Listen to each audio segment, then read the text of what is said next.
I don't know how you could really look at it. I don't know how you could read, even if you knew every answer.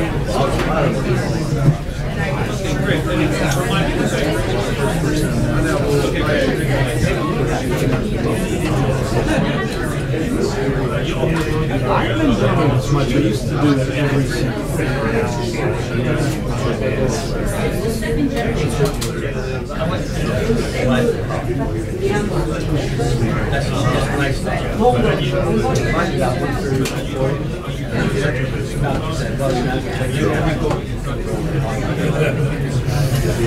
Yeah. Sir.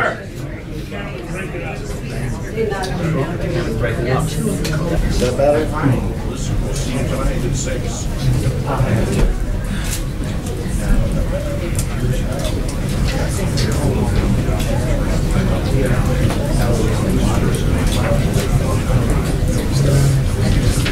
Why would that surprise you?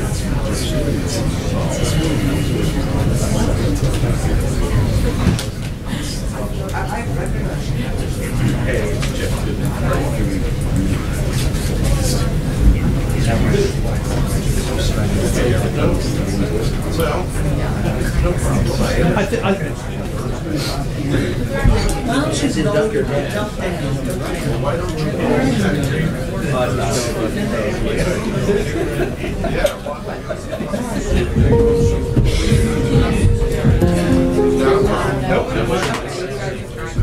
I just walked in, so I was running late. No apologies. No apologies.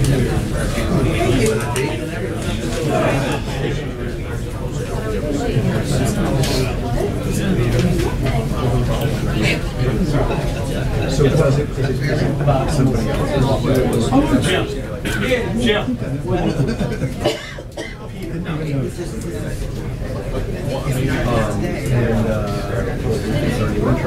Very. I'm looking at this guy's camera. Hey, John. Hey, what? John. Can you lift up that telex so it's sitting on her chair? Yeah. Is it there? Okay, perfect. Perfect. Thank you very much.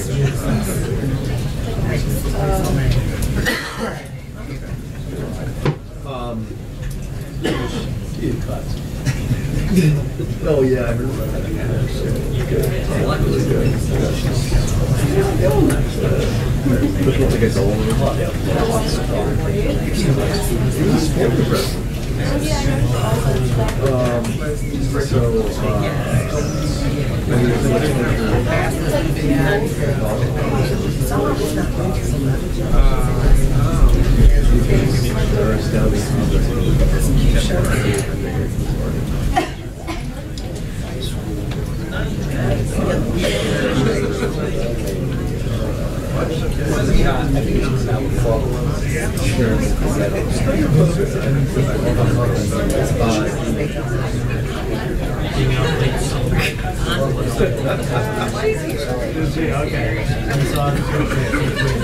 Only after, only after.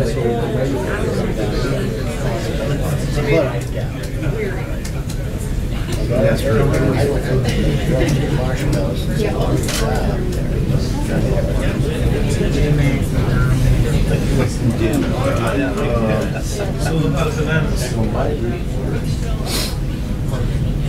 No, I understand fully about it.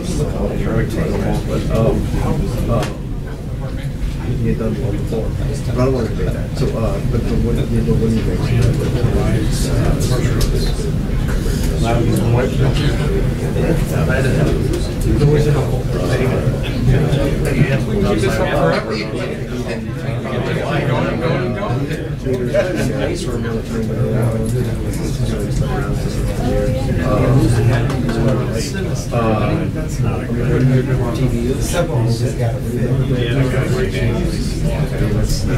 Small cap.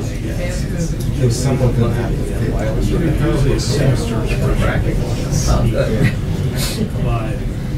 What's it called? Yeah, he doesn't go to the brand.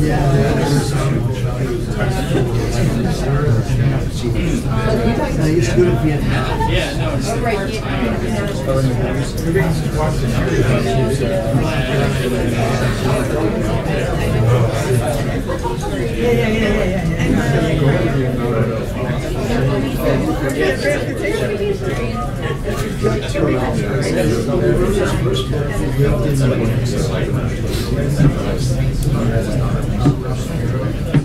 I don't think kind of water.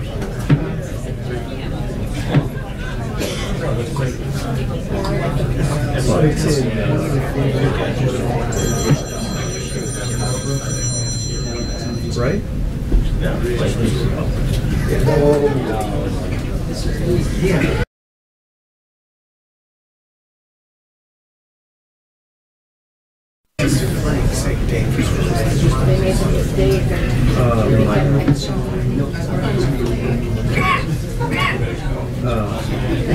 Right. one of these guys.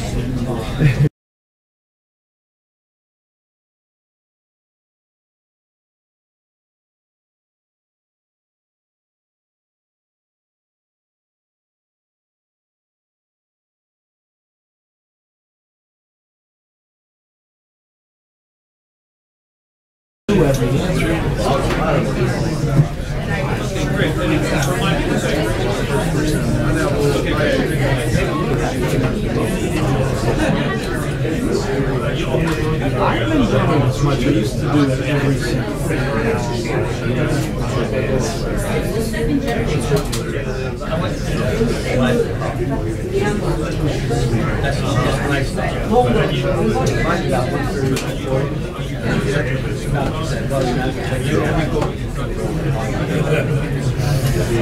Yeah. Sir. Is that better? Tonight at 6.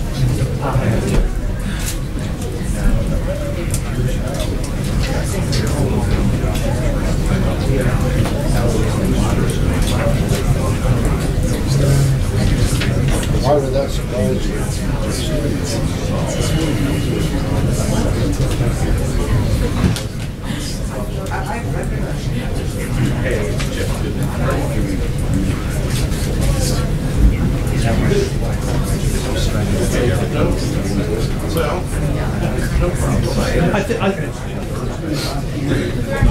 She's induct your dad.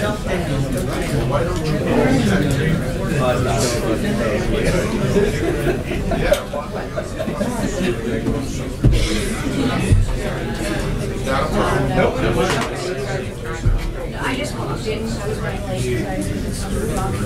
No apologies. No apologies.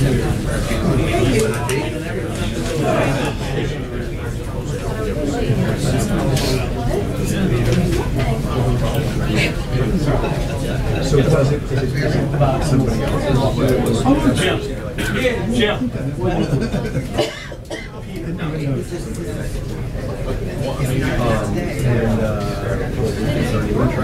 Very I'm looking at this guy's camera. Hey, John. Hey, what? John. Can you lift up that telex so it sits on her chair? So, yeah. Is it there? Okay, perfect. Perfect. Thank you very much.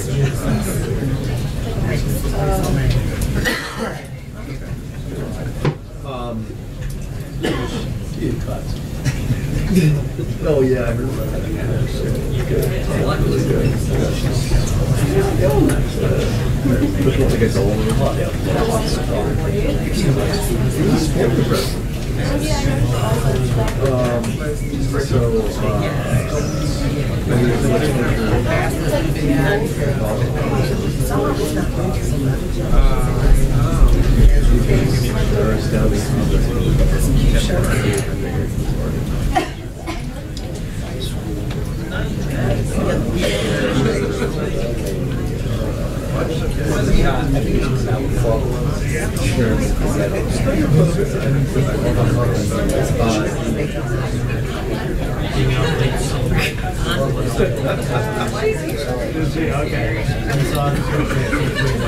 Only after, only after.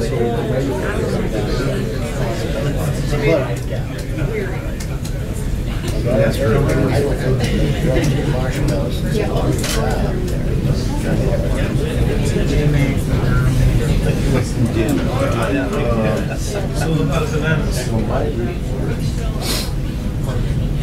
No, I understand fully about it. This is a college, right? But he had done well before. But I don't want to debate that. So, but what do you think?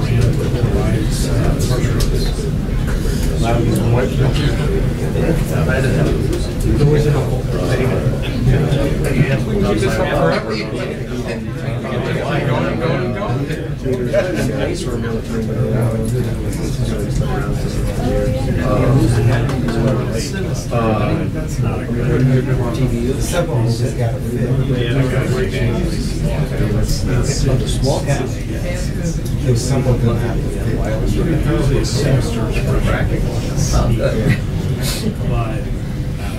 What's it called? He hasn't finished it yet. He hasn't got the grant.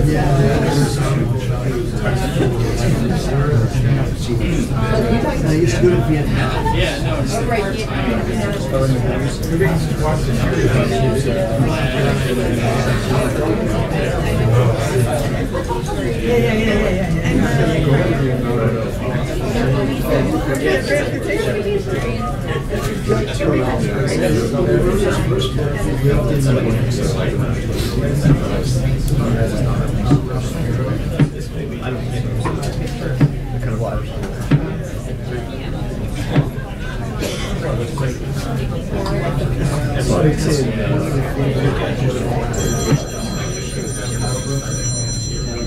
Right?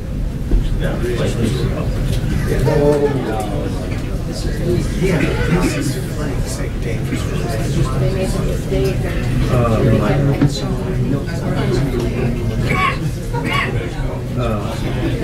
Right. one of these got over. You stick around forever.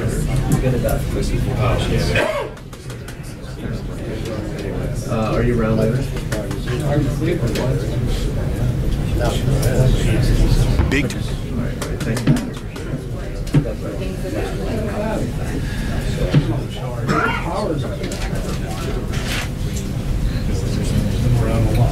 You guys are.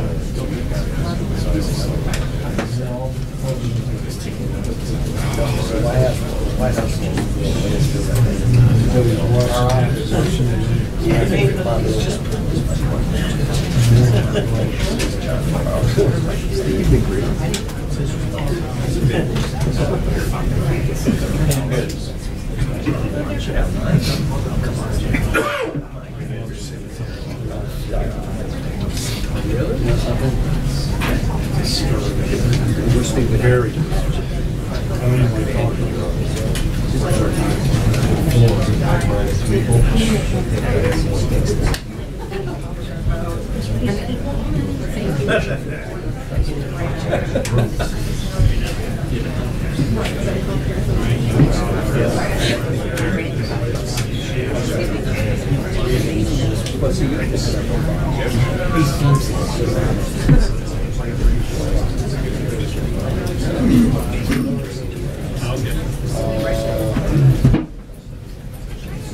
Yeah, but I came to an end.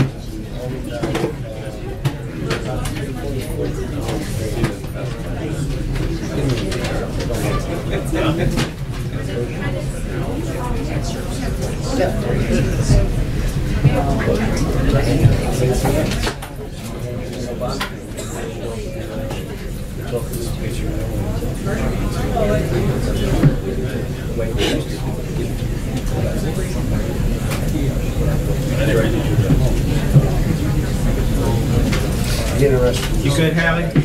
Huh? You good? Yeah.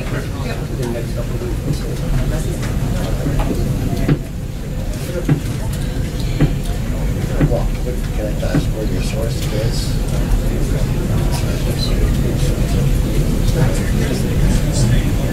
I don't want your source. I don't want press office. That first Brady Press office. Yeah, right. No,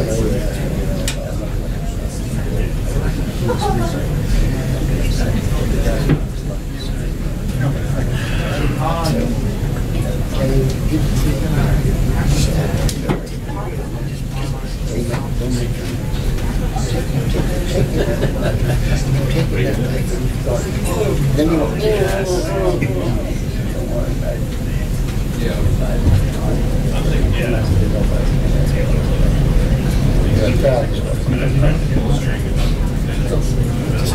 take it, just keep that knife on.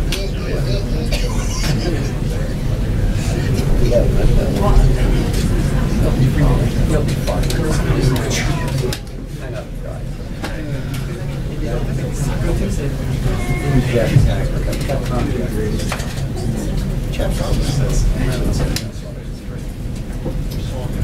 I've never seen him with the last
Let's focus on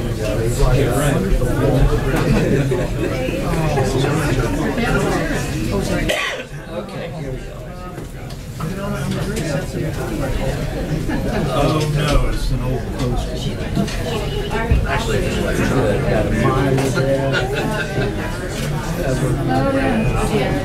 chocolate brownie. I got chocolate brownies. I don't know. Brownies.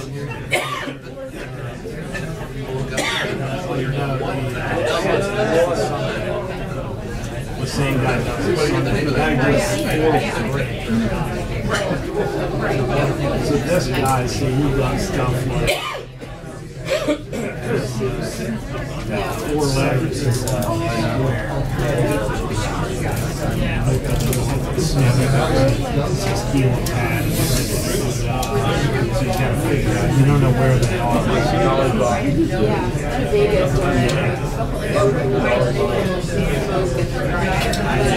Well, you know, it's funny, when I first started in the daily one, it took me 45 minutes.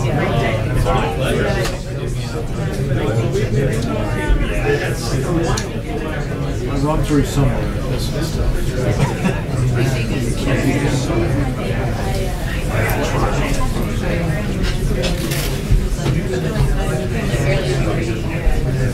Some people are just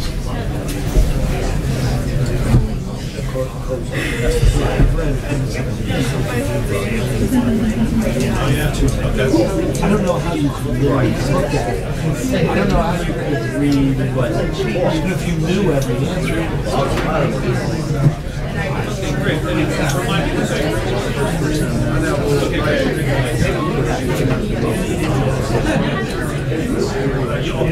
I haven't done it as much. I used to do it every single thing.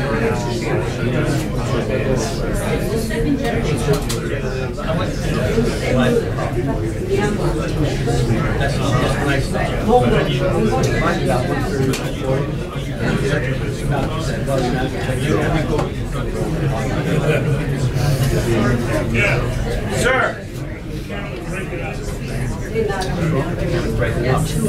Is that better?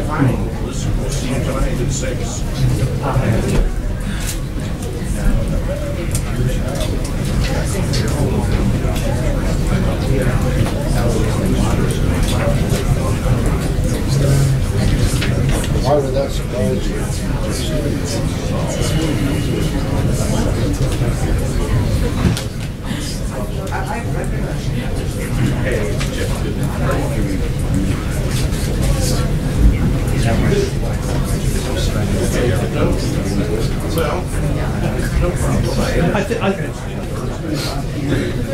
Why don't you induct your dad?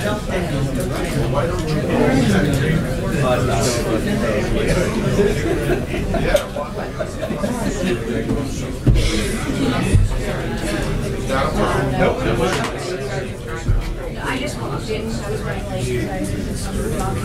No apologies. No apologies.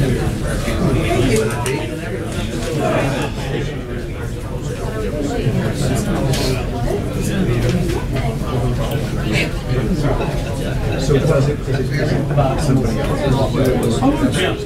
Jim. Jim.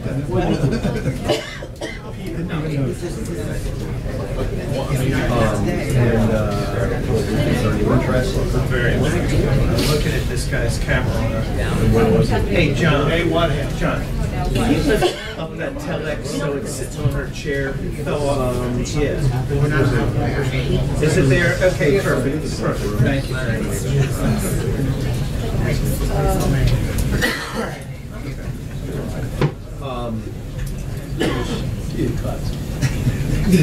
Oh yeah, I heard about that.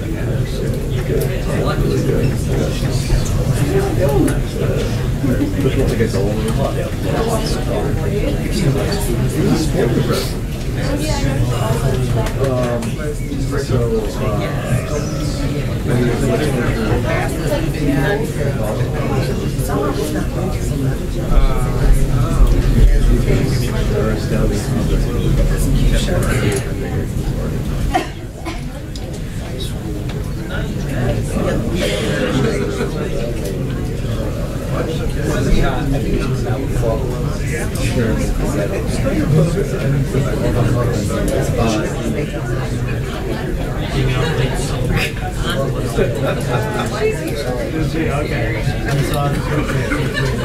Only after, only after.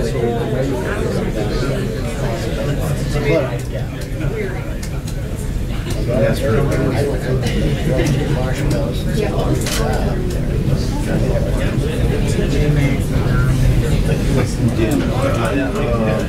So about bananas. No, I understand fully, but it doesn't look all but he had done one before, but I don't want to debate that. So, but when you make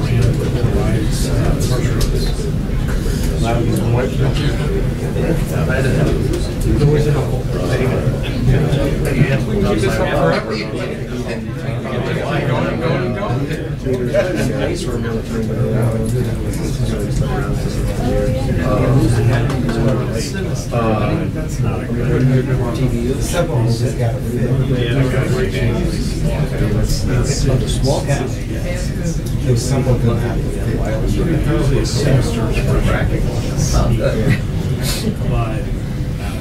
what's it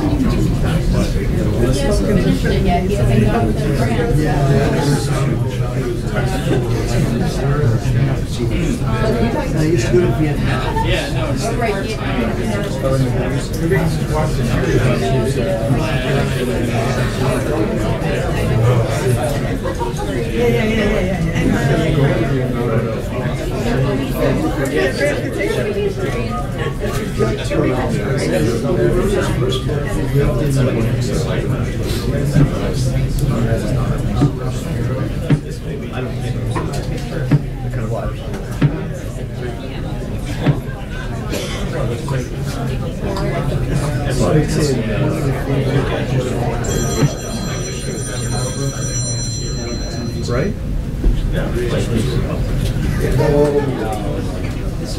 Yeah, this is like sick dangerous.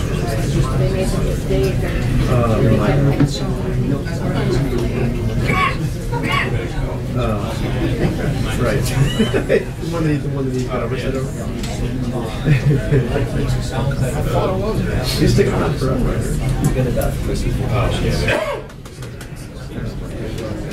Are you around later? Big. All right, thank you.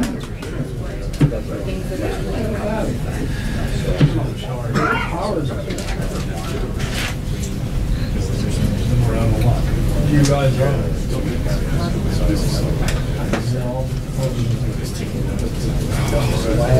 White House.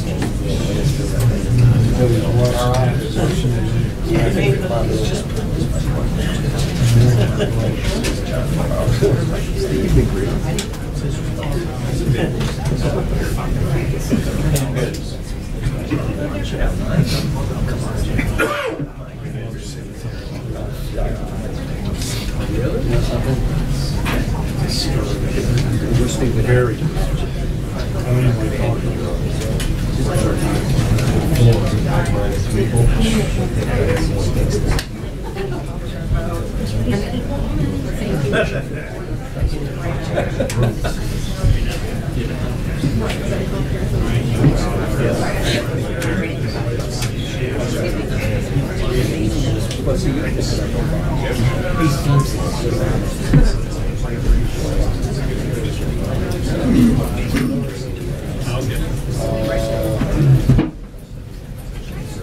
Yeah, but that came to an end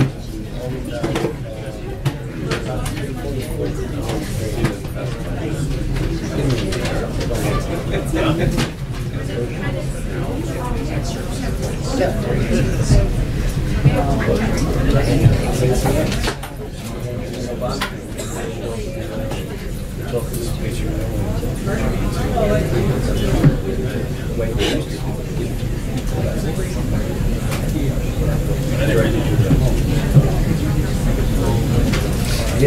You good, Hallie? You good? Yeah.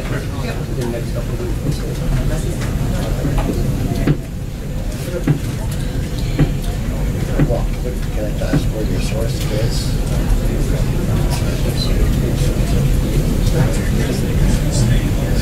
I don't want your source. I don't want you to press it. That's where it's been press on. Yeah, right. No,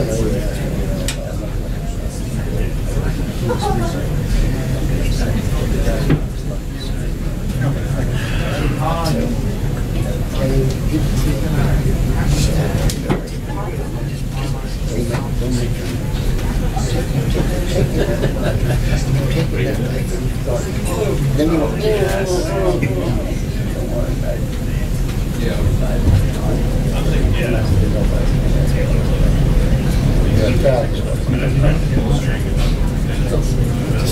take it, just keep that knife on.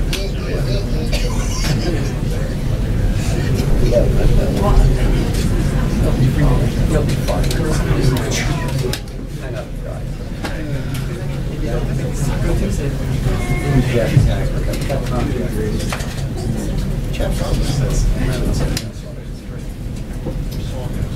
I've never seen Jeff with the West.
At least let's focus on the guy. He's like,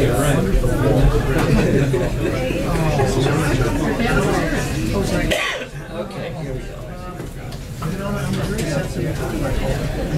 Oh no, it's an old poster. Actually, I just like Got a mile there. chocolate brownie. I got it. Chocolate brownies. I don't know. Brownies.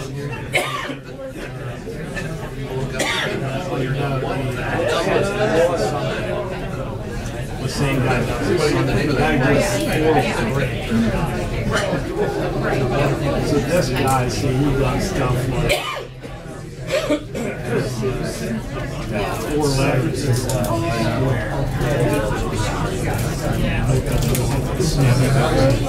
steal a pad. So you gotta figure out, you don't know where they are.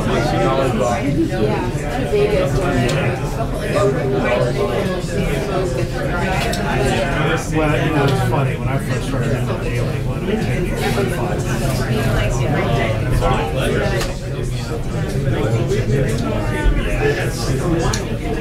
I run through some of this stuff.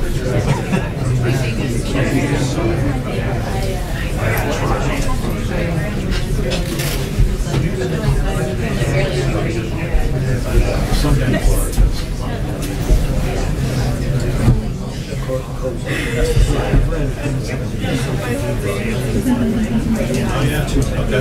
I don't know how you could really look at it. I don't know how you could read what, even if you knew every answer.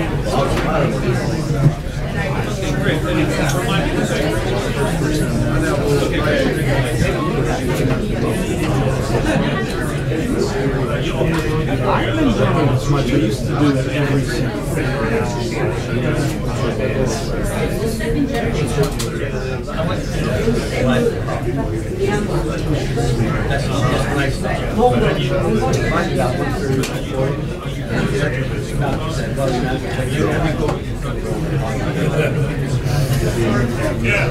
Sir!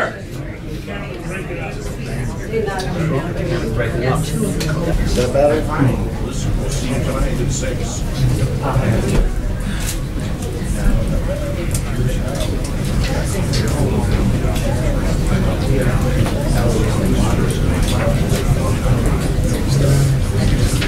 Why would that surprise you?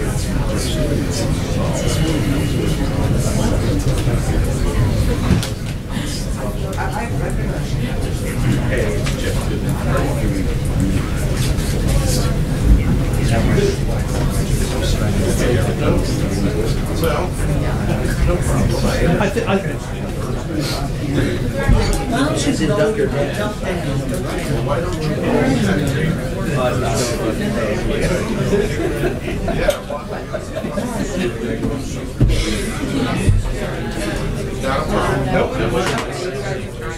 I just walked in, so I was running late. No apologies. No apologies.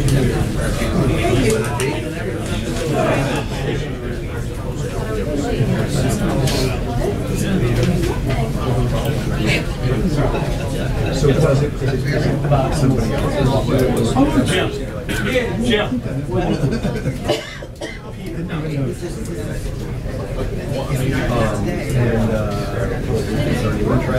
Very much. I'm looking at this guy's camera. Hey, John. Hey, what? John. Can you lift up that telex so it sits on her chair? Yeah. Is it there? Okay, perfect. Perfect. Thank you.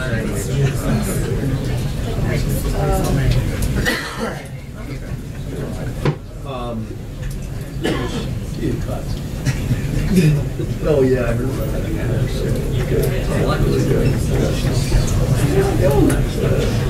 Which one gets old?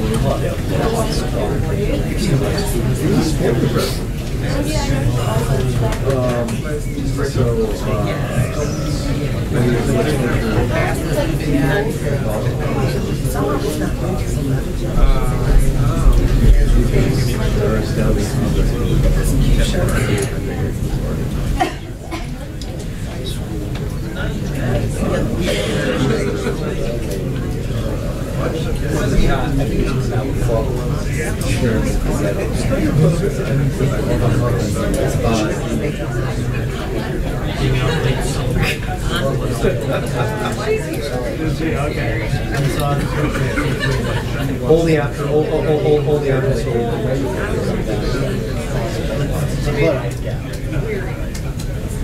That's true.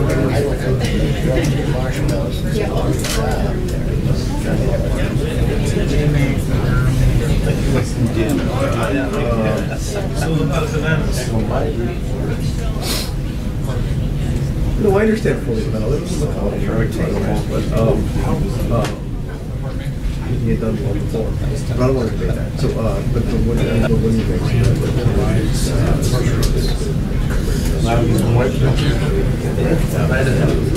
What's it called?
Right? Yeah, this is like dangerous.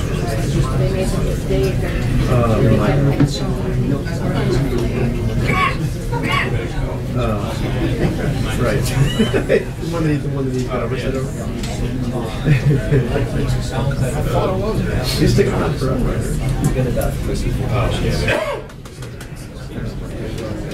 Are you around later? Big. All right, thank you.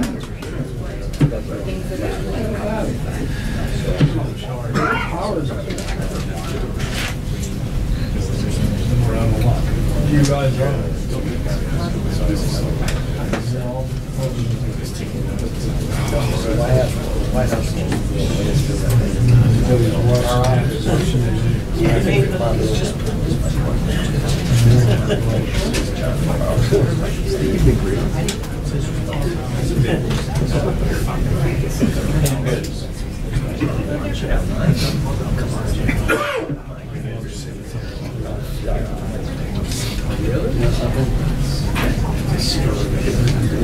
Very.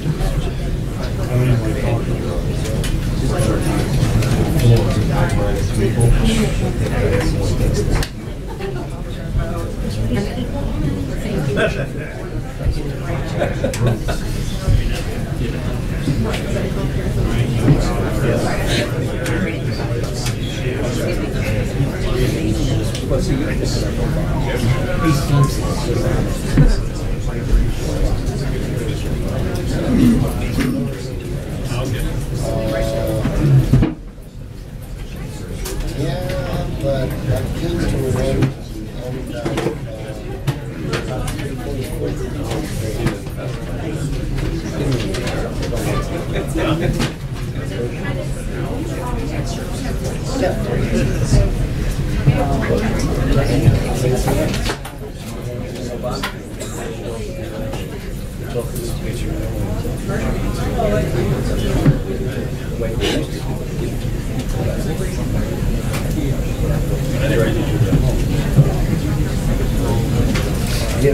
You good, Hallie? You good? Yeah.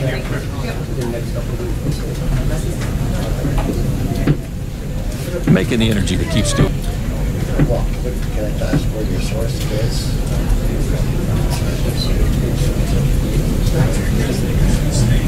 I don't want your source. I don't want you to press the press on.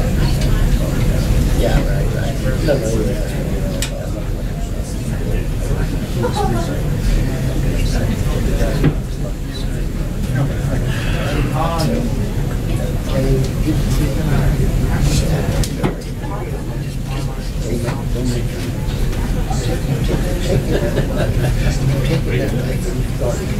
then you won't get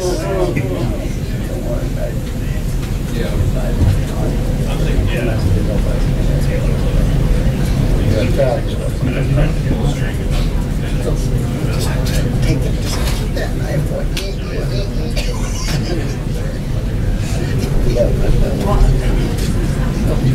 You'll be fine.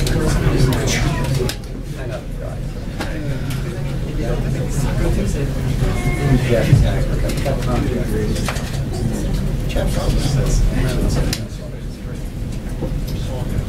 I've never seen Jeff with the West.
Let's focus on the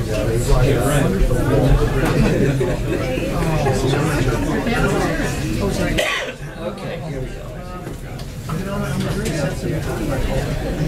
Oh no, it's an old poster. Actually, it's like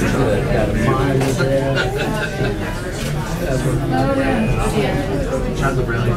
I got it. Chocolate brownies. I don't brownies.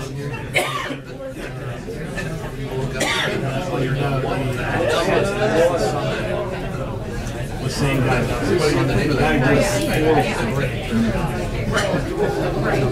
So this guy, see, he does stuff like 4 letters. So you gotta figure out, you don't know where they are.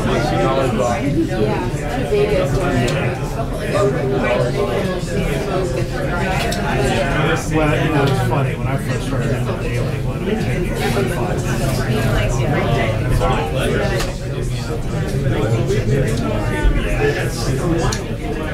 I've gone through some of this stuff.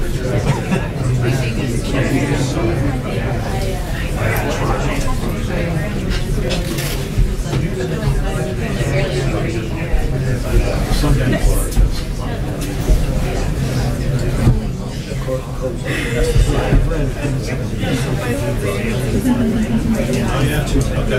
I don't know how you could really look at it. I don't know how you could read what, even if you knew every answer.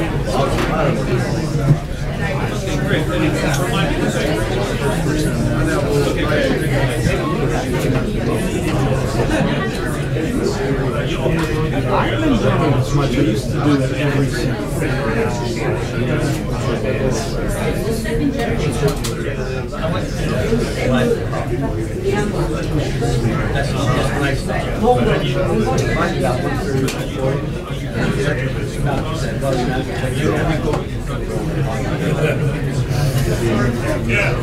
Sir.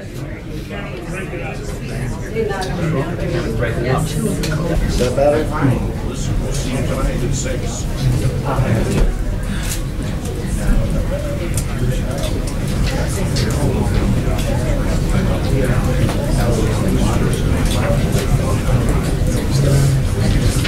Why would that surprise you?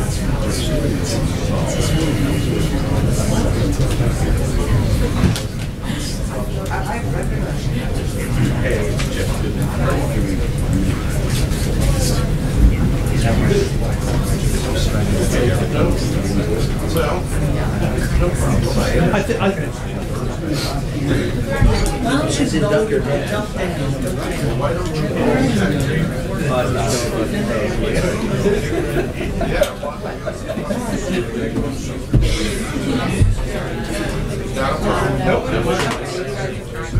I just walked in, so I was running late. No apologies. No apologies.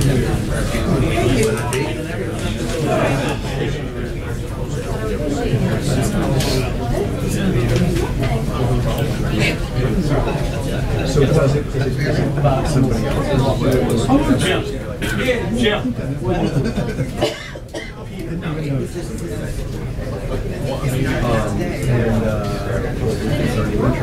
Very. I'm looking at this guy's camera. Hey, John. Hey, what? John. Can you lift up that telex so it's sitting on her chair? Fell off. Yeah. Is it there? Okay, perfect. Perfect. Thank you.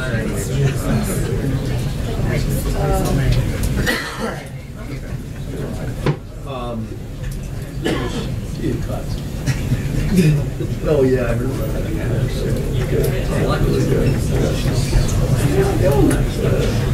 Which one gets old?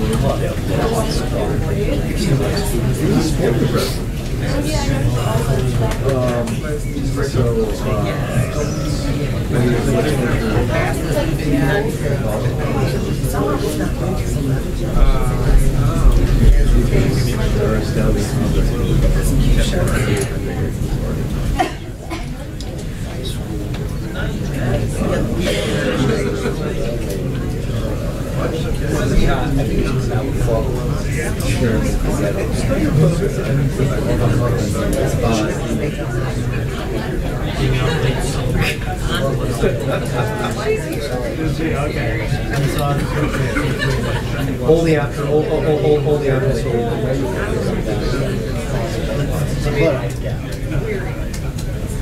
That's I would marshmallows.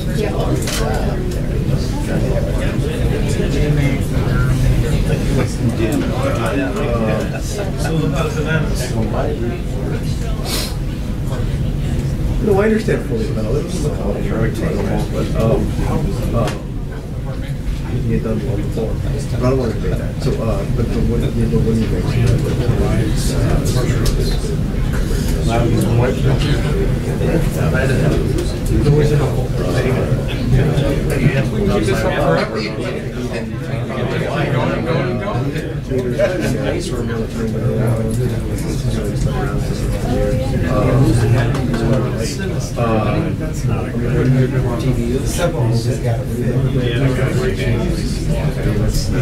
Small cap.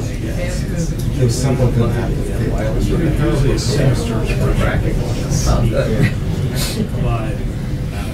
what's it called?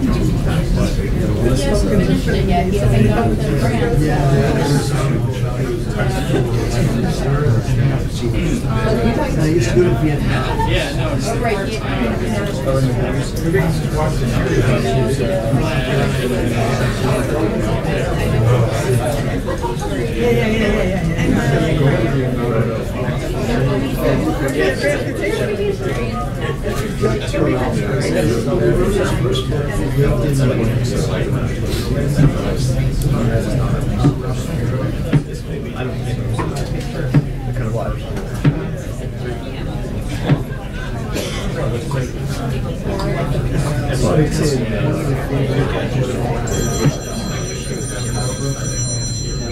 Right? Yeah, this is like say dangerous. They made a mistake.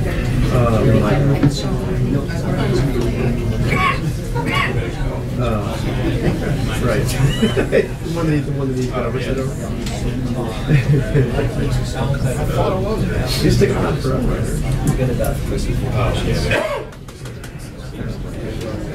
Are you around later? Big. All right, thank you.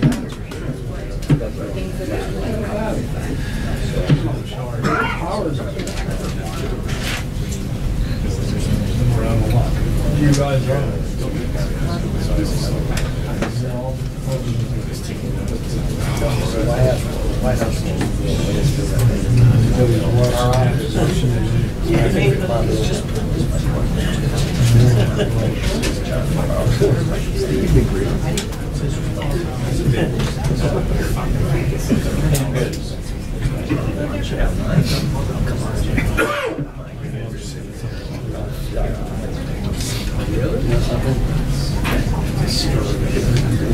Very.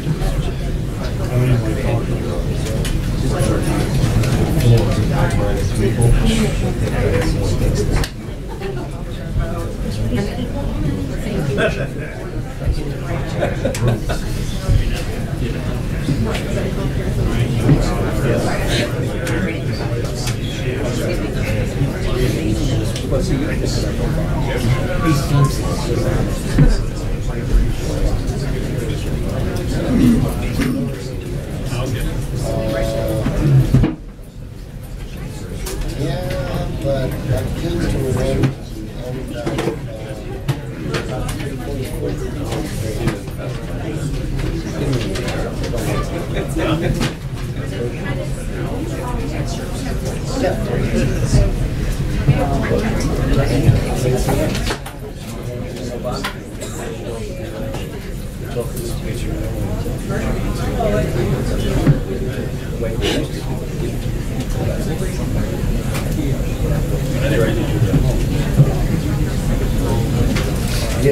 You good, Hallie?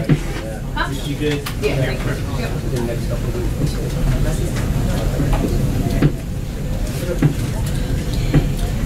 Well, can I ask where your source is?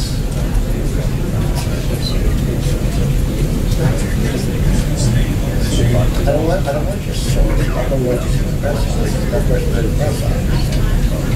Yeah, right. No, then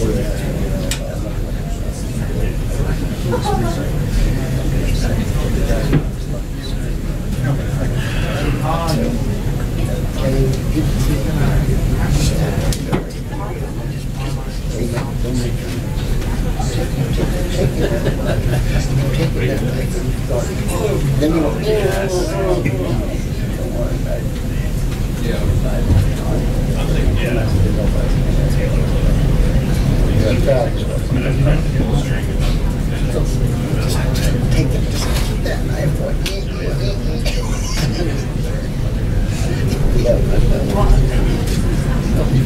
You'll be fine.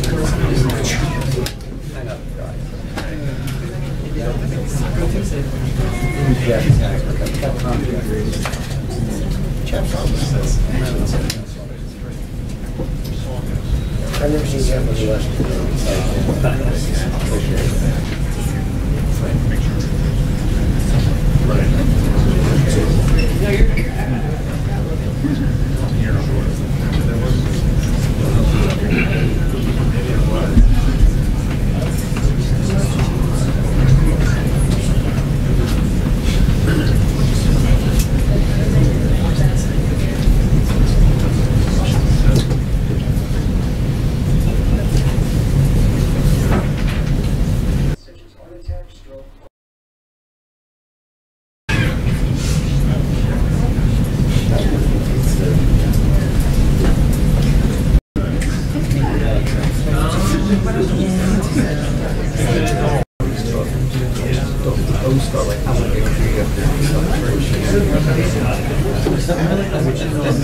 Let's focus on the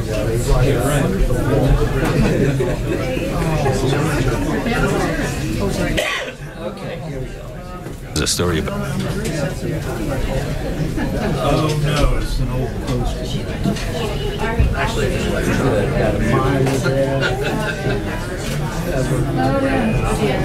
chocolate brownie. I got it. Chocolate brownies. I don't really want brownies.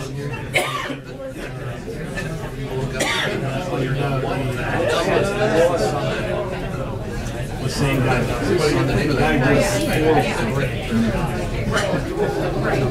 so this guy, see, he does stuff like 4 letters is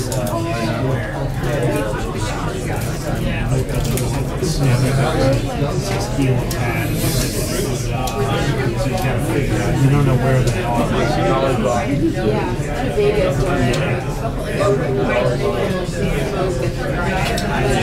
Well, you know,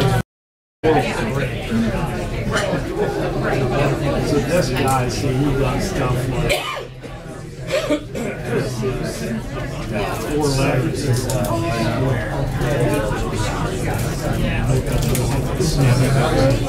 steel pad. So you gotta figure out, you don't know where they are.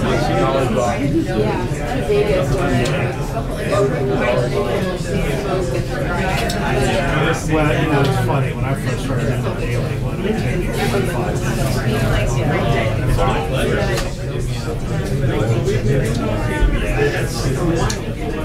I run through some of this stuff.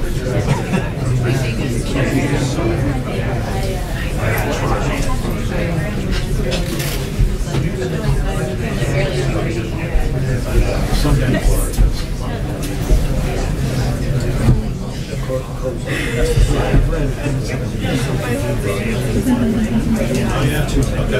I don't know how you can really look at it.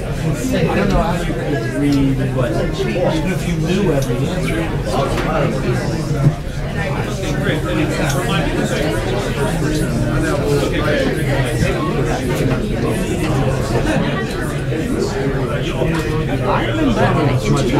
So I can't all of these stories that you're mentioning. We are certainly aware of media reports based on the government having issues with the central government of Iraq and media issues overall. I mean, our position has not changed. We support freedom of the press. We believe that more voices, not fewer voices, is good for democracy, is good for people of various countries. We would mourn the arrest, we would mourn the death of any journalist covering this, trying to bring additional information to the people of Iraq. The Committee to Protect Journalists has condemned this. Do you expect if these things continue, you will also be condemning this? Yeah, I think that's a hypothetical, so I don't want to get ahead of anything, but that would be a concern of ours. If there are attempts to squash the voices of those who are trying to just bring more information to the people. And my next question is a continuation of our discussion last time when you said Abu Mahdi al-Mohandes was a terrorist. There's another hostile Shabi commander, Qais al-Khazali, prominent figure who was detained at Camp Cropper for killing U.S. troops during Operation Iraqi Freedom. And the Iraqi Interior Minister, Qasim al-Araji, has long-standing ties to the IRGC, whom you just named as a terrorist organization, and he was also detained by the U.S. during OIF. What is your comment on these people? Are they terrorists in your view? Yeah, I mean, Lori, I don't want to get too much into that because our focus is on trying to get Iraqis, the Kurds, to come together and have some sort of dialogue. I fully understand and appreciate your question. I know well who those men are that you speak of. We are very familiar, as the United States government is, in the acts that they are believed to be responsible for. And that, of course, is a tremendous concern to us. You mentioned Mr. Mohandes. He was designated by the Department of Treasury back in 2009 for threatening the peace and stability of Iraq and also the government of Iraq. We are well aware of that, but I just don't want to get too into the details of what you're asking. Okay, let me give you a softball question then. The Iraqi parliament... Yeah, right, thanks. Okay. The Iraqi parliament voted today to criminalize the display of the Israeli flag and what are called other Zionist symbols inside Iraq. What is your comment on that one? Yeah, I mean, look, you know very well that we have a close relationship with the government of Israel. That, however, would be an internal Iraqi matter. You're not going to condemn this sort of thing? Look, if they choose to do that, that is certainly their place to do that. That would be an internal Iraqi matter. But I think the Israelis very well know how much we support them and what a strong relationship we have with the government of Israel. Okay? Okay. On PRG. Okay. Right. Just follow up on some of the Kurdish question. We saw the statement yesterday regarding Barzani's announcement to step down. Now, as Washington is encouraging the reconciliation process between the Iraqis and Kurds, what role does the United States play in the negotiation process? As a facilitator, or does the U.S. play any role at all? Well, we've had a series of conversations previously with Mr. Barzani, as well with Prime Minister Abadi. The secretaries had conversations with both men. Our ambassador has been extremely engaged, not only with the Kurds, but with the Iraqi regional government. Our ambassador has had lots of conversations with people on the ground. So those conversations continue. We would like both parties to sit down and have a dialogue together, and we're hopeful that they'll eventually get Does the United States still consider the Kurds as a good ally in the fight against ISIS in Iraq? Absolutely, without a doubt. I mean, we are grateful for the hard work and the bravery of the Kurdish Peshmerga. That has not changed. We've always believed that, and we will still consider them to be a strong fighting force. Finally, could you please address some of the questions from the Kurdish people that some of the heavy weapons provided by the United States are used by the Iraqi armies to use against the Kurds? So, as you well know, we have provided weapons to the Iraqi government. Let's see where, pardon me 1 second.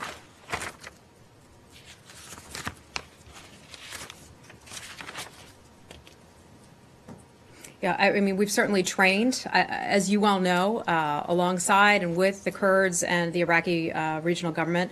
We don't provide, perhaps there's been some questions about this, we don't provide support to groups or forces that are designated terror organizations. I think we've been very clear about that.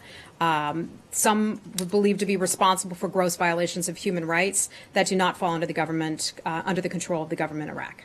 Okay. Is it a violation of U.S. regulations if an entity that to whom you have provided weapons transfers those weapons to a terrorist organization? Good afternoon. Happy Halloween. Thought for sure I'd see some costumes today. Dressed as reporters. That's not nearly as exciting as what you could have come, but we'll let it slide for today.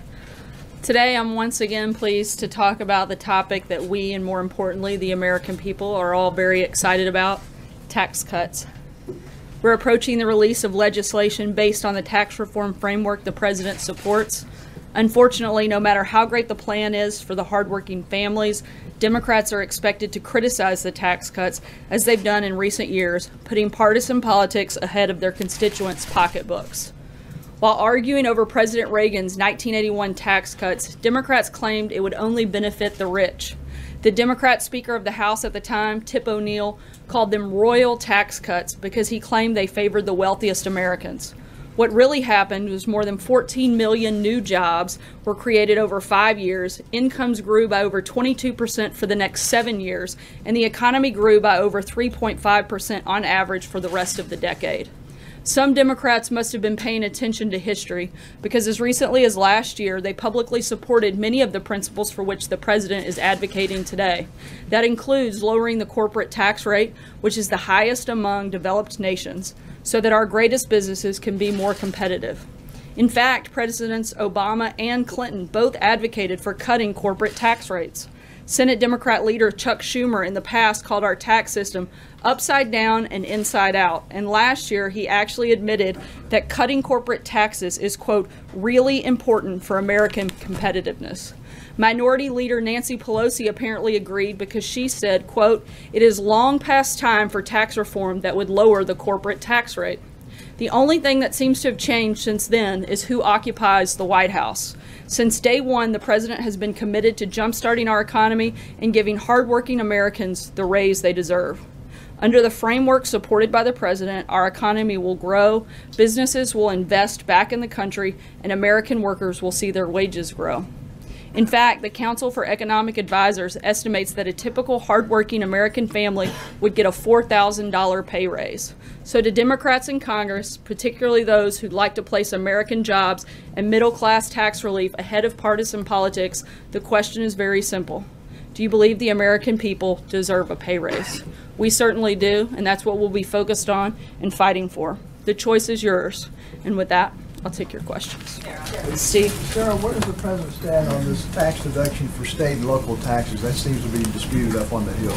Look, we've laid out our priorities for the tax cut plan. Those haven't changed. The president is going to continue working with both the House and the Senate to push forward and make sure that the principles he laid out are achieved. And we haven't made any adjustments to that at this time. Now, what about the mortgage interest deduction? Again, same point here. We haven't made any changes to the priorities that we've laid out. I'm not going to negotiate between you and I, but the president is going to be involved in ongoing conversations with members of both the House and Senate, and we've laid out what our priorities are, and we're going to stick to those as we move forward. In the conversation with Speaker Ryan just now? They're still meeting now, and we'll have a readout on that meeting once it's completed. Matthew? Thanks, Sarah. Question on yesterday's Mueller news. President Trump's nominee to serve as chief science advisor over at the Agriculture Department is Sam Clovis, and Clovis was the campaign supervisor cited in that Papadopoulos plea, and his lawyer has since acknowledged that he was the one in that plea who encouraged Papadopoulos in August 2016 to make a trip to Russia to meet with Russian officials about the campaign. Given all that, is the president still comfortable with him, Sam Clovis, serving in the administration? I'm not aware that any change would be necessary at this time. And on that note, is the administration aware of who the other 3 or 4 campaign individuals who were referenced in that Papadopoulos plea were, and are any serving in or advising the administration? I'm not aware of the specific individuals. What I can say is that I think that Papadopoulos is an example of actually somebody doing the wrong thing while the president's campaign did the right thing. All of his emails were voluntarily provided to the special counsel by the campaign, and that is what led to the process and the place that we're in right now, was the campaign fully cooperating and helping with that. What Papadopoulos did was lie, and that's on him, not on the campaign, and we can't speak for that. Jonathan? So the Chief of Staff, John Kelly, said that this special counsel investigation has been very distracting to the president. Can you elaborate on that? What is this affecting his ability to get his job done here? I don't think it's at all affecting his ability to get his job done, and that wasn't the point he was making. You guys seem completely obsessed with this, while there are a lot of other things happening around the country, and frankly, a lot of other things that people care a lot more about. The media refuses to cover it, and I think that's the distraction. Instead of the focus being constantly on tax cuts and tax reform, my guess is if you look at the records, the questions that I take in here day out have far more to do with an investigation that frankly most Americans don't care too much about, and a whole lot less to do with policies that actually impact them. Why are you so confident that the investigation won't go on much longer?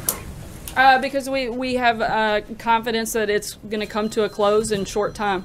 Glenn, go ahead. Glenn's got a call. Maybe he needed to phone a friend to get help with his question. Sarah. Glenn, I had more faith in you to be able to ask a question all by yourself. But the other thing that General Kelly said yesterday was in reference to General Lee, and he said that the Civil War was the result of a failure to compromise. Was he suggesting that there be a compromise on the abolition of slavery? Can you expand on exactly what he was talking about? Look, all of our leaders have flaws. Washington, Jefferson, JFK, Roosevelt, Kennedy. That doesn't diminish their contributions to our country, and it certainly can't erase them from our history. And General Kelly was simply making the point that just because history isn't perfect doesn't mean that it's not our history. Let me follow up. You are a proud daughter of the South. When you see Nathan, like a statue as they had in Memphis, of somebody like Nathan Bedford Forrest, who was responsible for the Fort Pillow massacre, and other folks like that, is there a differentiation? Do you think there are certain Confederate figures who don't deserve to be honored, like Nathan Bedford Forrest? Look, I don't think that we should sit here and debate every moment of history. I think those moments took place. There are moments that we're going to be a lot less proud of than others, but we can't erase the fact that they happened. I think you have to determine where that line is. The president has said that those are something that should be left up to state and local governments, and that's not who I'm here representing today, so I'm not going to get into the back and forth on it. John? Thanks a lot, Sarah. Just to follow up on what you said yesterday and what you have reiterated today about this investigation and your belief that it's going to be wrapping up soon. Yesterday you said that those are the indications that we have at this time. From your point of view, is what you're saying wishful thinking? Is it spin? Are you getting leaked information that gives you that indication? Why do you continue to say that you believe that it is wrapping up soon? Again, that position has not changed, and we do think that it will wrap up soon. I didn't say it would be 3 or 4 days. I said soon, and we hope that that's the case, in large part because we know that the facts are on our side. There was no collusion, and we're looking forward to moving forward and hoping that you guys can as well. And we can actually start talking about and focusing on some of the things that I mentioned to Jonathan that we feel the American people would rather the conversation be turned towards. Jessica? At the Papadopoulos hearing, I just want to ask you this one thing about one of the prosecutors that is on Bob Mueller's team. At the plea hearing for Mr. Papadopoulos last month, he hinted at the possibility of more to come in the investigation. He said the Mueller probe is, quote, a large-scale, ongoing investigation of which this case, the Papadopoulos case, is a small part. So, given what he said as an officer of the court, are you disagreeing with anything that he said in his remarks during that plea hearing? Maybe his references in looking more to come between the Democrats and the Clinton campaign, since I think if there's any evidence that we've seen to date, it's between them colluding with other foreign governments, certainly not from our side. Jessica? I have one question about what the president said today and then an Asia trip question broadly. But the first question is, the president mentioned in the tax reform meeting there that he was going to be announcing, quote, soon, some companies that are coming back to the United States.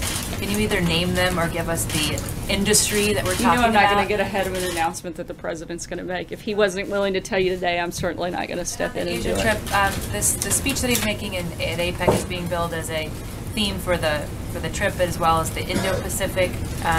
Does this administration see India as a pivotal part of your strategy when it comes to the Asia Pacific more broadly? Certainly plays a big role, and General McMaster will be here later this week to discuss the trip in greater depth and more detail, and he'll be happy to address more of those questions at that time.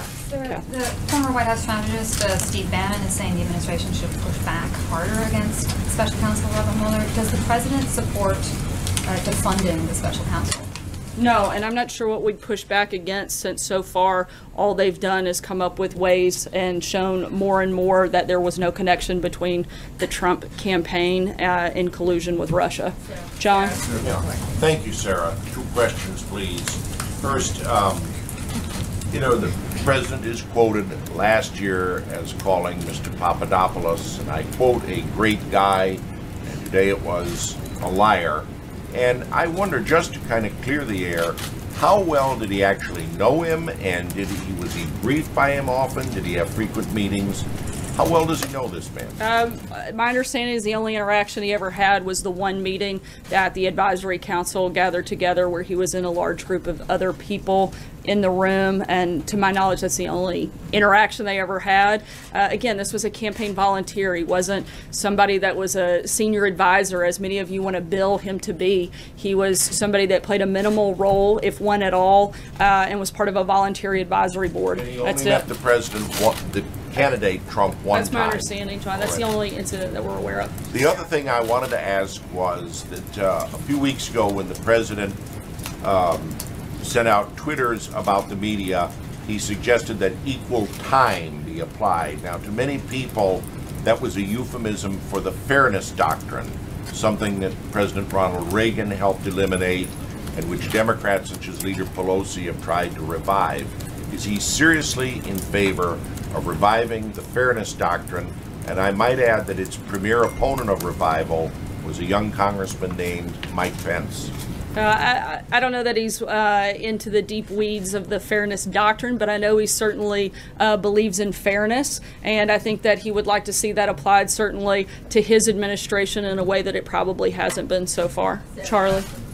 The president, Republican Senate candidate Roy Moore is on Capitol Hill today. Does the president have plans to meet with him at any point today or this week before he leaves for Asia? No, there's no planned meetings at this time. Blake? Sarah, there is still a lot to be negotiated on taxes, SALT, which was just brought up, possible phasing in of the corporate rate, just to name a couple. When the tax bill, whatever of it, is released tomorrow, will the president wholeheartedly endorse this as his plan?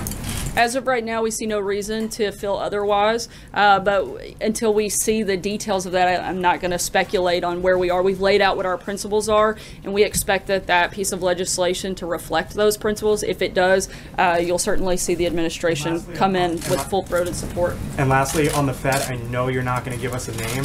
I'm not asking you to give us a name. But what if I did? Wouldn't it be fun? Then we would love a name. That's the most excitement we've ever gotten out of this room. Sorry. If you want to give us a name, we will take it. If not, my simple question is, has the president made his decision, or is he still debating it? I can tell you that it's not Major Garrett, but beyond that, I don't have any anything to weigh in on. Noah, go ahead. Yeah, President Trump during the campaign repeatedly castigated Hillary Clinton for not coming forward and coming clean when she got debate questions ahead of the debates. Why didn't anyone in the Trump campaign, including his son, come forward when there were solicitations from Russian agents to provide dirt on his opponent? I'm not sure how those two things are even remotely related, so I couldn't begin to figure out how to answer that question. I'm just getting to the sense of the proactive duty to come clean when there is an ethical question. And is the president upset that people in his campaign did not come clean when there were ethical questions and I don't believe that to be an ethical broached? question. That's a pretty standard campaign operating procedure. The Russians is? That's not collaboration with the Russians. Sorry, Noah. I know you want it to be, but it just isn't. Go ahead. I have two questions. The first one is, you've been very clear that Trump didn't collude, but Hillary did. What is your definition of collusion? Well, I think the exchanging millions of dollars to create false information is a pretty big indication.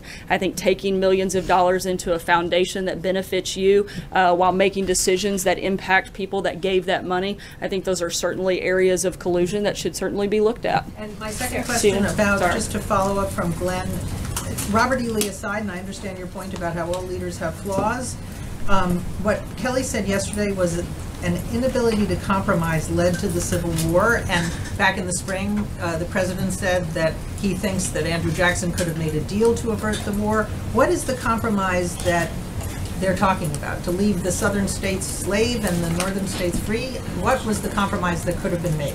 I don't know that I'm going to get into debating the Civil War, but I do know that many historians, including Shelby Foote in Ken Burns' famous Civil War documentary, agree that a failure to compromise was a cause of the Civil War. There are a lot of historians that think that, and there are a lot of different versions of those compromises. I'm not going to get up here and relitigate the Civil War, but there's certainly, I think, some historical documentation that many people, and there's pretty strong consensus, people from the left, the right, the north, and the south, that believe that if some of the individuals engaged had been willing to come to some compromises on different things, then it may not have occurred. Compromise on Thanks, Sarah. Thanks, Sarah. Apropos of what's going on in the Hill this afternoon, and Facebook disclosing yesterday that more than 100 million Americans were apparently exposed to what amounts to Russian propaganda. What's the White House's view of that notion that more than 100,000 people have been reading and watching what this Russian outlet has been putting out? And what do you make of the notion that there ought to be some kind of requirement that Facebook be required to disclose, the way that many broadcasters are required to disclose, when political ads are made? I think we need to see how this process works out over the next several days. And some of those questions are things that you're going to have to ask Facebook. That's not something that the federal government can weigh in at this point until the findings of that investigation and those hearings are completed. Callie? I'd like to follow up on something you said earlier, but I also want to follow up on the conversation that's been happening about this slavery compromise. I'm not asking you to relitigate the Civil War. We don't need a history lesson on the compromises that have happened. But does the White House at least acknowledge that the Chief of Staff's comments are deeply offensive to some folks and historically inaccurate? No, because as I said before, I think that you can't, because you don't like history doesn't mean that you can erase it and pretend that it didn't happen. And I think that's the point that General Kelly was trying to make. To try to create something and push a narrative that simply doesn't exist is just frankly outrageous and absurd. I think the fact that we keep trying to drive, the media continues to want to make this and push that this is some sort of a racially charged and divided White House. Frankly, the only people I see stoking political racism right now are the people in the groups that are running ads like the one you saw take place in Virginia earlier this week. That's the type of thing that I think really is a problem, and I think it is absurd and disgraceful to keep trying to make comments and take them out of context and mean something they simply don't. Sarah, I'm not trying to drive a narrative, Sarah. Sarah, can I follow up on that? There's a poll out that shows that the public seems to trust many of the mainstream media outlets that the president criticizes more than they trust the president himself. Why do you think this would be, and do you think the White House agrees with that? I haven't seen anything to suggest that. I'd have to look into it. I certainly can't comment on some study I know nothing about and don't agree with. Sarah, given some of the criticism we've heard from the president's outside advisors, is the president happy with his legal team right now? Does he feel well represented, well defended when it comes to the Mueller probe particularly? I'm not sure how he couldn't, considering, as I said yesterday and I've repeated several times today, all of the revelations that have taken place over the last several days and hours have nothing to do with the president, have nothing to do with his campaign. And I think the further we get into it, the more and more we see that happening. Sorry, Kevin? One other question on Thank you, something you Sarah. said. I just wanted to ask about taxes and then maybe just a very quick follow on the discussion about compromise. If I'm understanding you correctly, what you're really saying is he's not suggesting a compromise on slavery. He's talking about other compromises that may have been germane to that period of history. Look, I think that was Is part of the fair? conversation that a lot of people have had. He didn't get into the specifics because that's something that's been discussed very widely by many historians, again, from both the left, the right, the north, the south, however you want to look at it. And he didn't get into the details of it because it wasn't the point he was making. On taxes, just want to get a sense of what the president might really be interested in as far as the child tax credit and as far as the Obamacare individual mandate. Is it your opinion that the president would be supportive of both, meaning that they need to be a major tenet of the tax reform that we'll be unveiling this week? He certainly supports the child care tax credit. I'm sorry, what was the other piece you're asking The about? Obamacare individual mandate, does that have to be a part of tax reform? I don't believe it has to be part of tax reform, but the child care tax credit is something he'd certainly like to see. Take one last question, Major. Sarah, you said to us a few moments ago, the Papadopoulos plea agreement is an example of an individual doing the wrong thing, but the campaign doing the right thing, if I remember what you said correctly. Does that extend to Sam Clovis encouraging George Papadopoulos to go to Russia on behalf of the campaign to solicit information? My understanding is there wasn't encouragement. He made multiple attempts at setting up a variety of meetings that were constantly rebuffed. He also made false statements to investigators. That's something that the campaign nor the administration would ever support. All of his emails, again, were voluntarily provided to the special counsel by the campaign, and that is how they got to the place that they're in right now. Are you saying that Clovis is being misinterpreted by George Papadopoulos? I'm not getting into the detail of that. I'm talking specifically about the multiple attempts that he made in setting up a variety of meetings. There were more than one instance in which he tried to set up meetings that were rebuffed by the campaign. He lied about a lot of those activities, and that is the place that you, I think, see come through in the emails that were voluntarily turned over. One thing you said yesterday, you were asked at one point during yesterday's briefing when the president became aware that Russia was behind the hacking and possession of emails. You said, I'm not sure of the specific date of when that took place, so I'd have to look and get back to you. Yeah, I can respond to that now. The president was briefed in a pretty widely publicized meeting back in January. Later that very day, he said publicly that he'd received the intelligence briefing and he believed that Russia was behind the email hacks. Thanks so much, guys. Hope you have a happy and safe Halloween. Thanks, guys.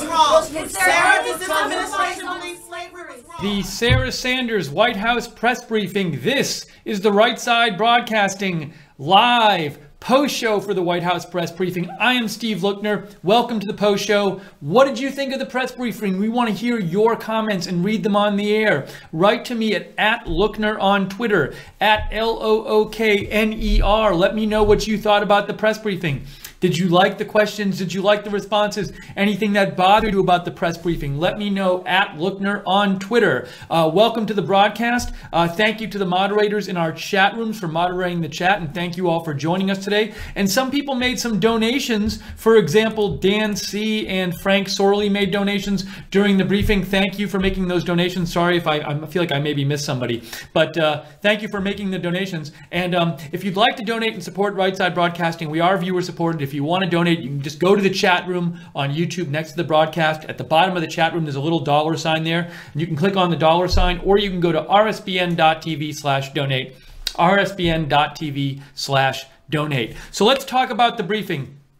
I'm going to get to your comments in about 1 minute, well, 1 or 2 minutes. So write to me on Twitter at Lookner about what you thought about the briefing.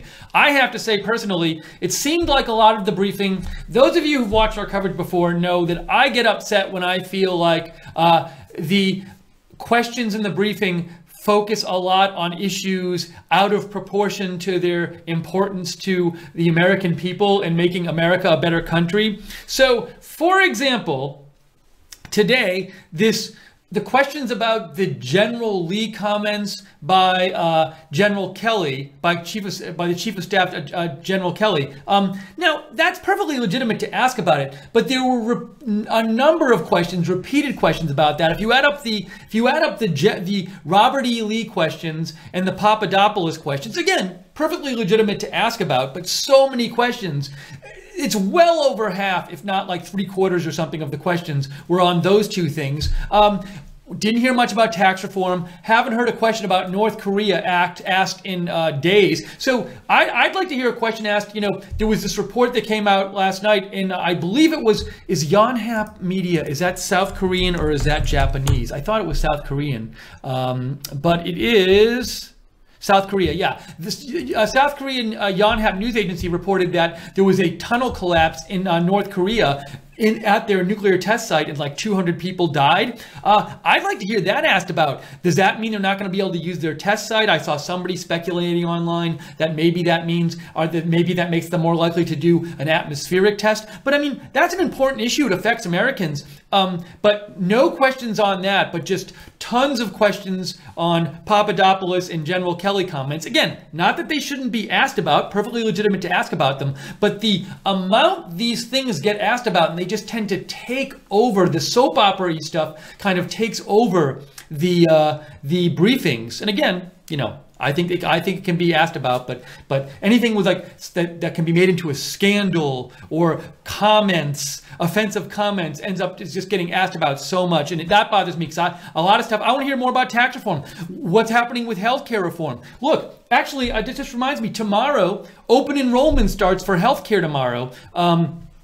Looks like there are going to be a bunch of premium raises. So open enrollment is when people choose their healthcare who are on.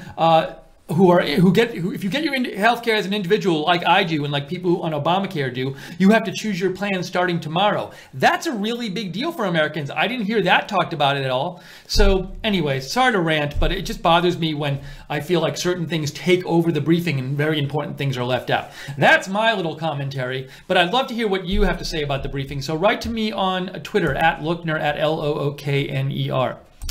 Dave Reinecke writes in, wow, the media loves pushing their own narrative. What was that guy talking about saying the public trusts the mainstream media more? It's so obvious that they keep pushing a narrative that isn't there. Thanks, Dave, for writing in. Let's see here. Mark Cunningham writes, MSNBC/NBC reporters sure did try to push a racial divide, saying compromise opportunities lost in Civil War means you're racist. I have to confess, personally, I'll show you what General Kelly said, and I'm seeing a bunch of angry articles about this in the mainstream media. And there was that question, Hallie Jackson from MSNBC said, can't you see how that'd be offensive to some people? And I've looked at the comments. Now, maybe we could have a debate about how historically accurate they are, although I don't, on the face of them, see gross historical inaccuracies. I see things people could argue about, but but it didn't on the face of it seem like they were so offensive to me. Let me show you the comments though. So this is this article from NBC. One of these historians dispute that article, but let's ignore that for now. I want to just show you the comments he said. Here's the thing right here. These are the comments. Oops. See, now it's playing video. Everything is automatically played video. Here are the comments right here. General Kelly said in an interview, I believe with Laura Ingraham, and he said, "I would tell you that Robert E. Lee was an honorable man. He was a man that gave up his country to fight for his state, which 150 years ago was more important than country," Kelly said. "It was always loyalty to state first back in those days. Now it's different today," he added. "But the lack of an ability to compromise led to the Civil War, and men and women of good faith on both sides made their stand where their conscience had them made their stand." So that's what he said. And, you know, Hallie Jackson said, well, isn't this, you know, don't you acknowledge, White House, this could be offensive to a lot of people? Now, I don't know, you know, if I look at this, I don't look at it as something where it's like, oh my God, that's so offensive. Now, people can get offended by different things, so I don't debate that maybe some people might be offended by this. But if you look at what he said, so maybe the most potentially offensive thing is Robert E. Lee was an honorable man, but he explains that comment by saying he was a man that gave up his country to fight for his state, which 150 years ago was more important than country. And, you know, I was doing some reading about Robert E. Lee this morning, and I've seen historical accounts, you know, say like, well, he had mixed feelings on slavery. Some of them said, some of the historical accounts say he wasn't a supporter of slavery. We might debate that, but they say once his state voted to fight in the war, he committed to doing that, even though he wasn't like so supportive of that and didn't want there to be a war. These are the accounts I read this morning. And that would be a sense of honor in which you do a duty, even though it's not something you particularly want to do. So I think if you read this comment charitably, I certainly don't think General Kelly here was saying Robert E. Lee was honorable because he loved slavery and anybody who likes slavery is honorable. That's just not a charitable reading. If you read the comment that way, you're really not, you're taking the words, you're not saying to yourself, okay, what did he really mean by this? And he explains what he means by honorable, and he means, General Kelly, that he did something he didn't want to do, and he had a sense of loyalty to a pledge he made, maybe personally, to support his state, and he lives by a code and he stuck by his code. That's what he meant by honorable. So, you know, you don't have to support. You can think that General Lee fought, you might think he fought on the wrong side of the Civil War, but that doesn't mean he had no honor in doing something he might not have wanted to do by supporting his state when his state voted to do something. That's what General Kelly said. So again, I don't see what's so obviously offensive about that. And I see how somebody could take things and be offended by it if you think General Kelly was saying wanting slavery is honorable, but I don't think he said that, certainly. Also, he said it was always, and the other part here is he says, the lack of an ability to compromise led to the Civil War. Now, a lot of people seem to be getting offended by that. I don't see what's so offensive about that. I mean, you might think, well, one side, there shouldn't have been you might think, well, there shouldn't have been a compromise, because how can you have a compromise when you're talking about slavery? If that's your opinion, that's totally fine. I understand that opinion. But that doesn't mean that, even if you think that doesn't show that the lack of compromise led to the war, you know? Just because if you disagree with one side's view, that doesn't negate. That's totally consistent with a lack of compromise leading to the war. So again, my point is that there's all this mainstream media stuff which says this is just obviously offensive. And I just went through the comments. I don't think it's obviously offensive. I think someone could interpret some of these things in a way that they might get offended by them. But at the same time, I think if you take a neutral view and say, what was General Kelly trying to say here? I think that the reasonable way, the most plausible way to interpret these remarks to me are ones which are in a way that's not really offensive. So that's just my thought. But my overall point is, I think that you have a lot of the media not even bothering to say what might General Kelly have meant here? That's what really bothers me, is when they immediately take a certain interpretation of this and say, oh, he was saying slavery is honorable. And no one stops to say, when I read these mainstream media articles and see these reporters on TV, no one stops to say, well, maybe he didn't mean slavery was honorable. Maybe here's what he was trying to say. So no one even stops and bothers to say that kind of thing, and it really drives me nuts. Anyways, sorry, I'm ranting again. Maritza Minasian gave a donation and said, Happy Halloween, RSBN. Happy Halloween to all of you too. Hope you have a great time doing whatever tonight. If you're celebrating, and if you're trick-or-treating or taking your children out trick-or-treating or giving candy to trick-or-treaters, enjoy yourselves and be safe. Okay, this is the post show for Right Side for the Sarah Sanders press briefing. We're taking your comments about the press briefing. Write to me on Twitter @Lookner.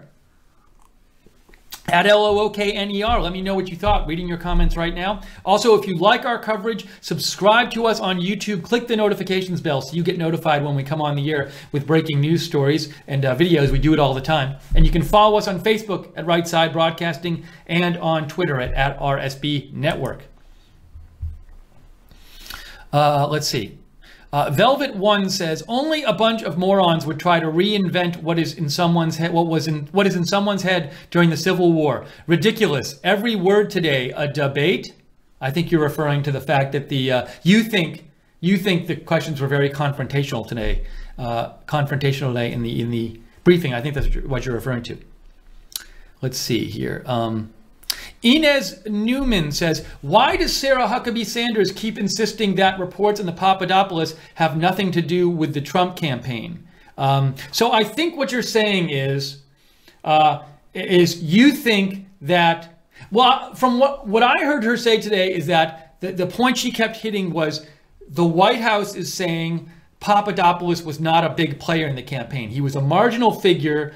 She said he met him once in a meeting with a group of people. So I didn't see her today necessarily saying it had nothing to do with the campaign. The point she was putting out there was that he was a small figure in the campaign, and that the White House thinks the media is making a big deal of this as if he was a major player in the campaign. So that's why she's saying that her reasoning is that he only met Trump once. He was a volunteer. He wasn't that involved in the campaign. That's why she's saying that. Perhaps you disagree with that. Perfect. It's open to you to disagree with it. I'm just saying that's where I think why is she's making that case. What her thinking is behind saying that.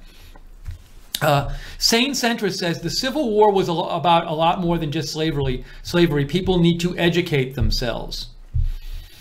I did read an interesting thing. I got to read more about this today. I was doing some reading about the start of the war, and it's saying Robert E. Lee was from Virginia, and there was some sort of assembly convention in this statewide convention that initially only, what was it like?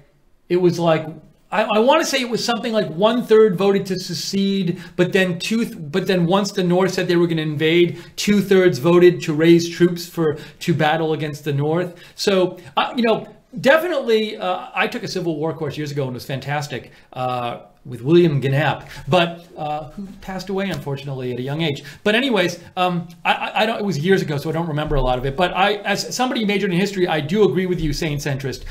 Generally speaking, history is quite complex, and I do think there's a tendency a lot when we look back at history, if you don't really get into the weeds of it, to just sort of say it was about this, it was about that, and just summarize it in 2 sentences. So I agree with you that there's complexity there. I'd like to actually go back. It's one of these things I'd love to go back if I had more time and do more reading on it, but thank you.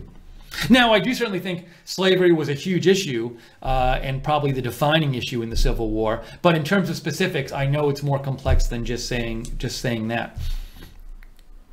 Barry writes in, mainstream media asking the same questions every day and they act like they're asking questions from their bosses. Nothing original. Very fake news. Velvet One says, Sarah is great, press not so. Americans are sick of these pop-up phonies out for a gotcha and their redundancy. And, I thought it was interesting today. Sarah Sanders did, toward the start of the briefing, say She said that her view was that a lot of the questions being asked about were not about things Americans really cared about. And she said if you go back and you look at the percentage of questions asked about certain topics in press briefings, this is the case, that they focus on certain things and leave other important things out. I thought it was interesting that she brought that up. I hadn't heard her say something like that about going back and looking at the percentages of questions asked in the briefings before. Frank Hodges said, same-o, same-o. California Edge says, one of the few adults in the room, Kevin Cork, asked a quite good question about the Obamacare mandate, agreed many Americans need answers. And I have to confess, so during the briefing, I'm like taking notes and getting ready for the broadcast, and I probably see about 90% of the briefing, but I don't remember the question Kevin Cork asked. California Edge says a room full of race baiting jackals in the White House. Briefing #sickening.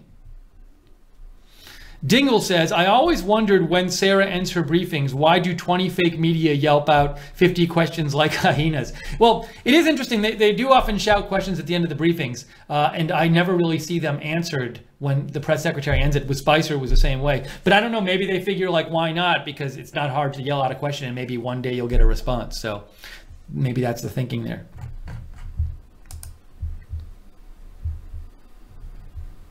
Oh, Kevin Cork just posted a thank you to California Edge. California Edge posted, here, I want to show you this. That's funny.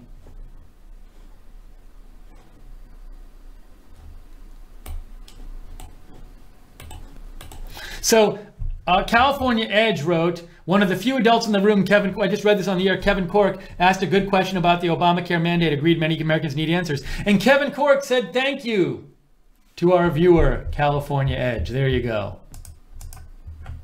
That's nice.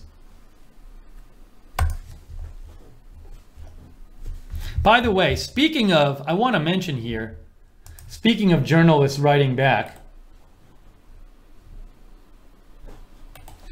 So I had an interesting interaction on Twitter with Willie Geist of MSNBC's Morning Joe this morning. So I was checking out Morning Joe this morning, as I often do, and Willie Geist said the false claim that a number of journalists said yesterday in the mainstream media, which I talked about a lot on the air, which is a number of mainstream media journalists have said that Papadopoulos was shown to have been seeking out dirt on Hillary Clinton. CNN, Wolf Blitzer and the CNN headline and other people repeatedly said, Jim Acosta said it too, that Papadopoulos, well, Wolf and the headline said Papadopoulos met with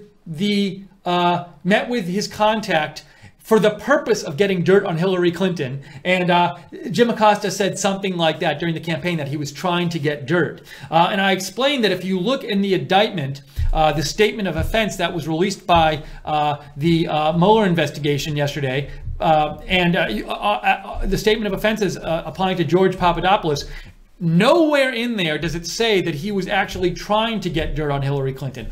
All it says is in one of his meetings with his contact, a month after they started meeting, the contact one time mentioned that his Russian official contacts had dirt on Hillary Clinton and had some of her email, had thousands of emails. I don't even know if they were supposed to be hers, but thousands of emails. It was mentioned one time. That's the only time it ever comes up in the briefing. In the statement of offense. The statement of offenses, the document says nothing about Papadopoulos ever commenting on it. The statement of offense never says that Papadopoulos told the Trump campaign about it. The statement of offense never even says Papadopoulos even responded or reacted to it. There's nothing in there about that. Yet numerous journalists on the mainstream media have said Papadopoulos was seeking this stuff out. He was meeting with them to try to get dirt on Hillary Clinton, which is just false. So this morning I'm watching Morning Joe, and Willie Guy says, he says it on Morning Joe, he says Papadopoulos was, I have the exact wording here, but he said Papadopoulos was trying to get this information, this dirt on Hillary Clinton. So let me show you here. And he wrote back to me, and it was just kind of nutty, so I want to show it to you.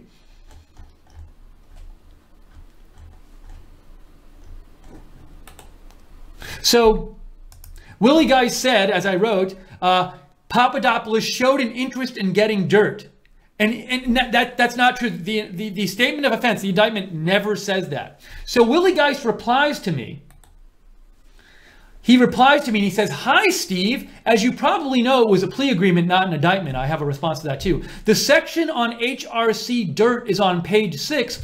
And he sends me the section of the document which I've read, and all that section says is that the contact of Papadopoulos told him about this. So look at this. Section 6 says here. Hold on, I'll show you so you can see exactly what I'm talking about. If I can find it here.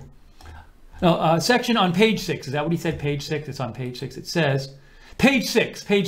Here's the part. Yeah, so Papadopoulos learns that the Russians have dirt. So if you read this paragraph on page 6, the one Willie Geist sent to me, all it says is that the professor told Papadopoulos that he'd learned the Russians have dirt on Hillary Clinton. It doesn't say anything about Papadopoulos wanting to get this dirt or asking for this dirt or seeking this dirt out. So I said to Willie Geist, his response to me was a non-response.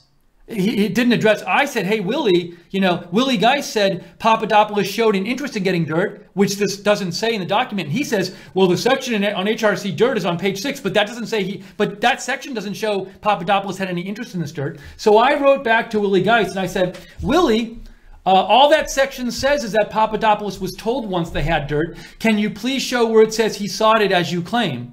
And of course, Willie Geist never wrote me back. He never could show me where it said it. So he never showed me where in the document it said that his claim was true, because it doesn't say that as far as I know, because I've read through the document and didn't see it. So he never showed me where the document said that, as Willie Geist claimed on national TV, Papadopoulos showed an interest in getting dirt. And numerous other mainstream media journals claim this, and I haven't ever seen one of them actually show me a quote where that happened. Also, just to clarify, Willie Geist said it was a plea agreement, not an indictment. But in response to that, I posted this.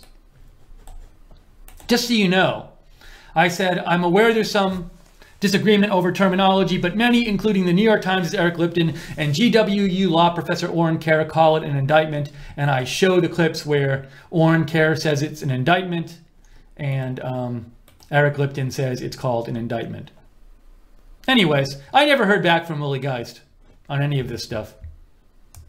But his tweet response to me got like 90 likes, even though he didn't actually show why I was wrong. Oh, I forgot to change this. She wasn't wearing that today. I forgot to change the screenshot, so I apologize. This is yesterday's screenshot of Sarah Sanders. Anyways. Let's see here. I'm looking for your comments. If you have any more comments on the briefing, write to me at @Lookner on Twitter, @Lookner. Also, if you enjoy our coverage, please consider making a donation, because we rely on your donations to stay on the air. We are a small company. We can't even afford to advertise. So your donations are what keeps us on the air. If you'd like to donate and support Right Side Broadcasting, go to the bottom of the YouTube chat and click on the $ there, the little $, or go to rsbn.tv/donate, rsbn.tv/donate.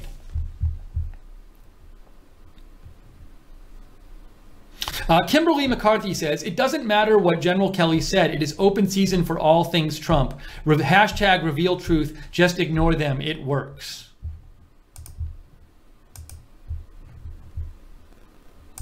Andrew Sova says, "Steve, I do have something to say. I'll sum it up for you. Robert E. Lee's wife's family were the slave owners. Personally, he never owned slaves. But after the first 5 years of his marriage, he guarantees to give them freedom. He guarantees to give them freedom." So that's something that you had read about Robert E. Lee. Thank you for writing in, Andrew Sova. Ryan says, it is a disgrace that the media are insinuating with their questions that General Kelly is a racist. He is a man that spent his entire life protecting all Americans regardless of race. The media are the true race baiting. Thanks for writing in, Ryan.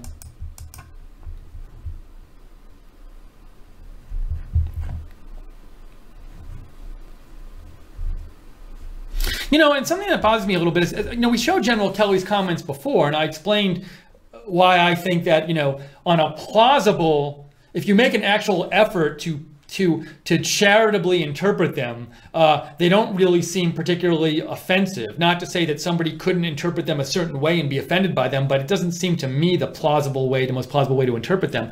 But it's like the anger and the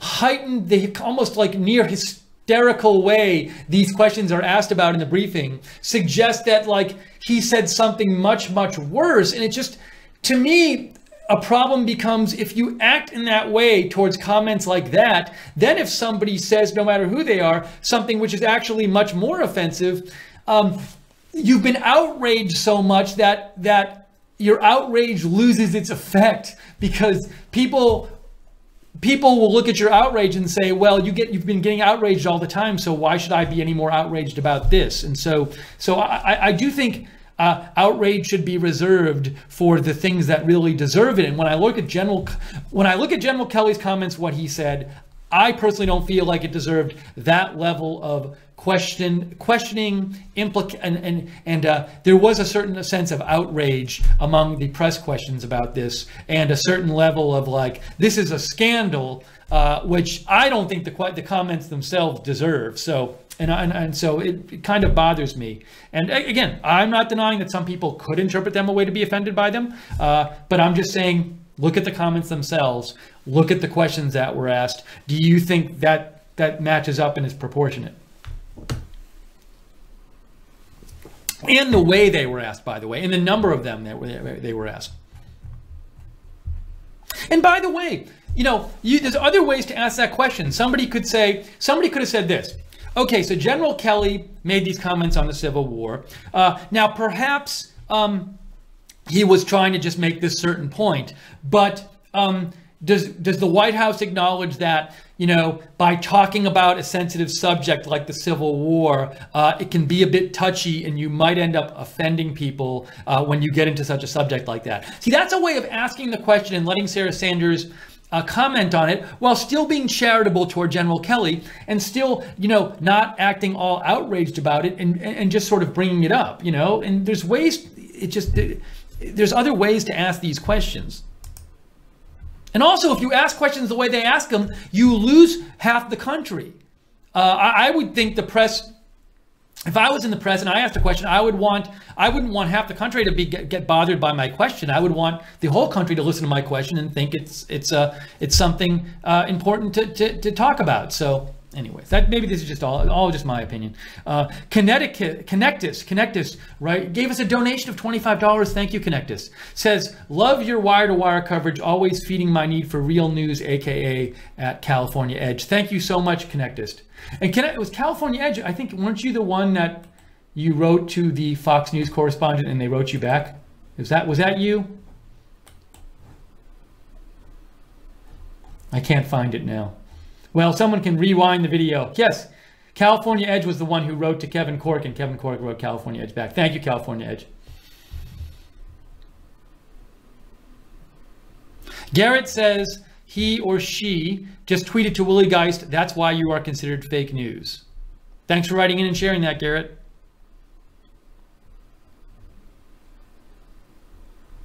Sylvia Claro says, are you covering Facebook and Twitter hearings? We are not at the moment. I don't know if we'll have any of that on today. I'll keep an eye out on it and let you know if anything kind of big happens during them. I assume it's not going to be anything that revelatory. Personally, maybe I'm wrong. We might have another stream coming up this afternoon, though, soon after this, so keep your eyes out. Subscribe to us on YouTube if you want to know when we're coming on the air with live streams, and click on the notifications bell when you subscribe to us on YouTube so you get notifications. Thanks again, by the way, to the moderators in the chat room. Chat rooms today, we got Ron Miller and JC, and who else on YouTube? Barbara is there. Real Frank is there. Thank you. And we have on the website, we have Glenn and Common Sense there on the website.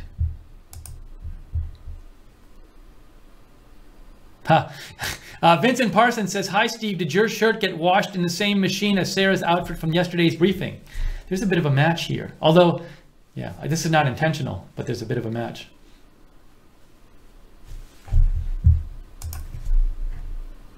Dave Reinecke says, I wish some of those offended people would grow a backbone. Everyone gets offended these days. It's so high school. Greg Jackson writes in, subject in the Civil War. Greg says, we are considering the aftermath of the Civil War. It was because of that war that blacks suffered. We don't know if something was done economically that eventually the segregation and slavery would have ended without the war. Groups like the KKK came as a result of the war. Reporters are basing their opinion because of the war and not without the war happening. Christine Bestjen writes in Distorted Reporters. Christine writes, I am sick and tired of these snarky, snotty reporters from the mainstream media. I heard exactly what General Kelly said and not a thing wrong with what he said. They are only offended because they are looking for a reason to be offended. I am also livid at how a Gold Star father is being treated. As a Gold Star mother myself, I find it absolutely disgusting how these reporters are acting.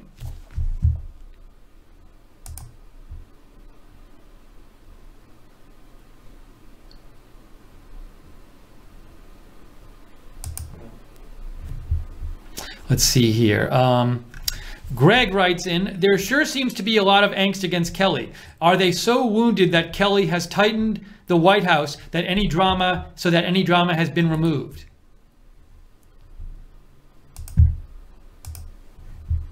Greg also says, one would assume by all the questions asked that these aren't reporters but opinion writers alone. What are these little kids yelling out at the end? What are these little kids yelling out at the end?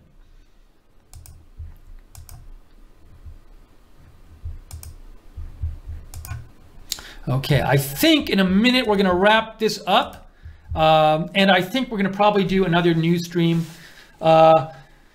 this afternoon. We might do a stream on the Kevin Spacey news. We might do a stream on the Roger Stone news that his Twitter account is now permanently banned, but I got to do some more reading on these things and catch up on this stuff. So keep an eye out for Right Side Broadcasting. Subscribe to us on YouTube. Click the notifications bell so you get notified about our broadcasts. Thank you for all your donations during the broadcast today. Really appreciate that. We are viewer supported. Your donations keep us on the air. If you like an alternative to the mainstream media, please consider donating. You can go to the bottom of the YouTube chat, click on the $ there. Even small donations are welcome. Or go to rsbn.tv/donate. rsbn.tv/donate. And you can even set up a thing where you set up a monthly donation and get free stuff like this Right Side mug. We have a bunch of free goodies there.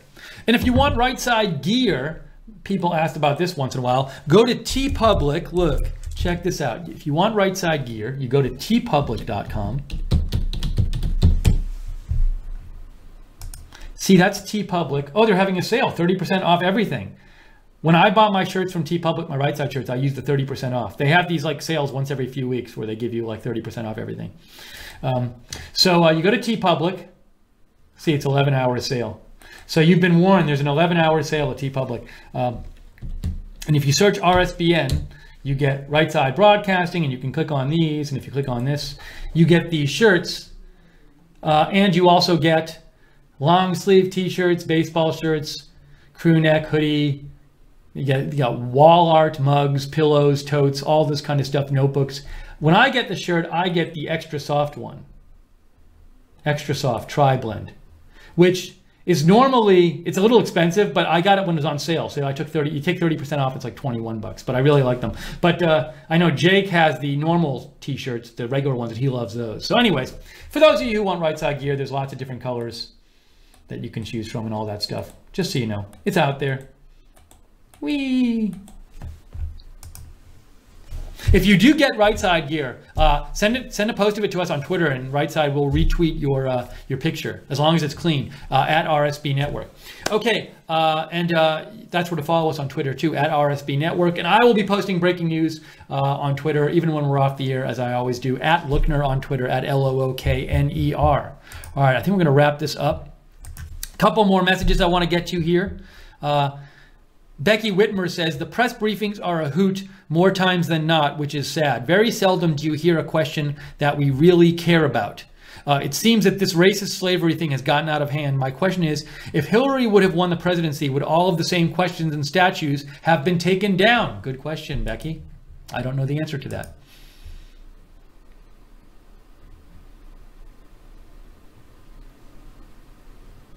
You sent me a poll, Mark Cunningham, but the poll's from June, so I don't think I'm going to show it, because if you find a more up-to-date version of it, let me know. But thank you for writing in, Mark. And I'm happy to show that kind of thing on the air.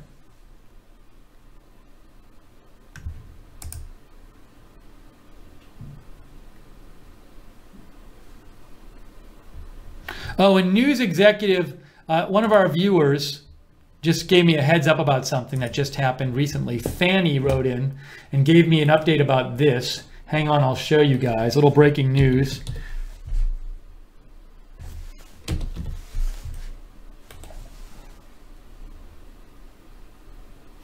At least 2 dead and multiple others injured after a truck rammed into a cyclist in Lower Manhattan. Drivers in custody.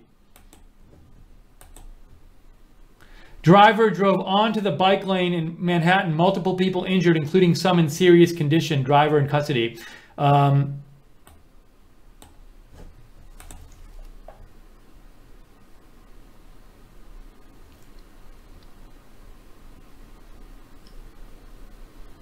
So, and then this says breaking video, shooting car ramming incident in Manhattan, multiple injured, warning graphic content. I will retweet this. Hang on a second.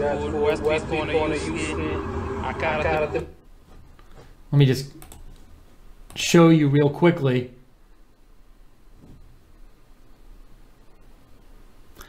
That is video from the incident. We're just getting this news in here.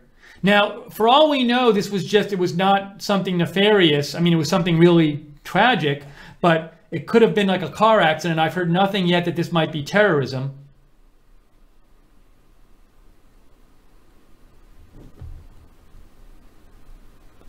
Let's see. Now, this says shooting. This says multiple officers shot. I got to confirm this stuff. Hold on a second.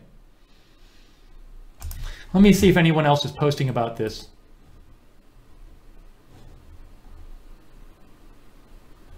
Apparent shooting incident. Okay. So we were talking about this. I think what we want to do... All right, so NBC News, by the way, reports this. At least 5 shot at what appears to be an active shooter situation. So I kind of want to... sorry, I want to show you this stuff. There's that. All right, I might have not been showing you this before. We have at least 5 shot in what appears to be an active shooting situation in Manhattan. Okay, there's that.